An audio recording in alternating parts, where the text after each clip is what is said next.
Hello বন্ধুরা, আশা করি তোমরা সবাই ভালো আছো। আজকে আমরা বেরিয়েছি লোনাভালার জন্য। তো তার জন্য সকাল সকাল বেরিয়ে পড়েছি। সকাল 8টার সময় আমরা বেরিয়েছি, কারণ ওখান থেকে অনেকটাই দূর, কল্যাণ থেকে প্রায় 2 থেকে 3 ঘন্টা লেগে যাবে। তাই আমরা আজকে সকাল সকালই যাত্রা শুরু করে দিয়েছি। দেখো, আমরা বেরিয়েছি সকাল 8টায়, আর যেতে যেতে আমাদের প্রায় 11টা সাড়ে 11টা বেজে গেছে, কারণ প্রচুর রাস্তায় বৃষ্টি ছিল। আমরা তো ভেবেছিলাম হয়তো আমরাই যাব, আর কেউ যাবে না।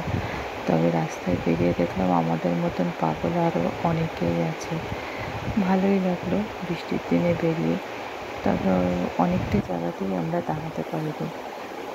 আর দেখো, বৃষ্টির দিনে যে ভিউগুলো আসে, মানে পুরো নেচারের যে সৌন্দর্য, সেটা খুব ভালোভাবেই আমরা দেখতে পাই।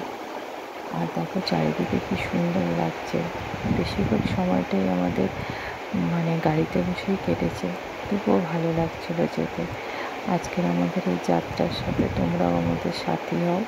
আর দেখো, রাস্তাঘাট দেখো, খুব সুন্দর জায়গা এটা। টাইগার পয়েন্ট বলে একটা জায়গা।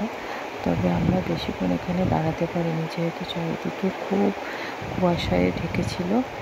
আর আরও একটা ব্যাপার হচ্ছে কি, এখানে প্রচুর পরিমাণে গাড়ি আর প্রচুর লোকের ভিড় ছিল। কিন্তু ওখানে আমরা বেশিক্ষণ দাঁড়াতে পারিনি, তার কারণ হচ্ছে হঠাৎ বৃষ্টি এসে যায়। আর এই বৃষ্টিতে যে মাথা ঢাকা দিয়ে কোথাও দাঁড়াবো, সেটুকু জায়গাও ছিল না, যার জন্য আমরা ওখান থেকে বেরিয়ে যাই। আমাদের যে ড্রাইভারটা ছিল, সে খুব ভালোই গাড়ি ড্রাইভ করেছে, কারণ চারিদিকে বৃষ্টির জল, এই অবস্থায় গাড়ি চালানোও খুব রিস্ক। আর রাস্তাগুলো তো খুব আঁকা বাঁকা রাস্তা, সেসব রাস্তা দিয়ে নিয়ে যাওয়াও খুব রিস্কের ব্যাপার। তবু উনি খুব ভালোভাবেই আমাদের নিয়ে গেছেন। আর আমরা খুব ঘুরেছি, অনেক জায়গাতেই ঘুরেছি, তবে কোথাও সেইভাবে দাঁড়াতে পারিনি। এইভাবেই আমরা আস্তে আস্তে করে পৌঁছে গেছি 11টা সাড়ে 11টায় পুরা লোনাভালাতে।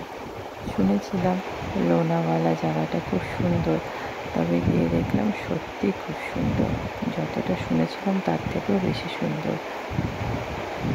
দেখো।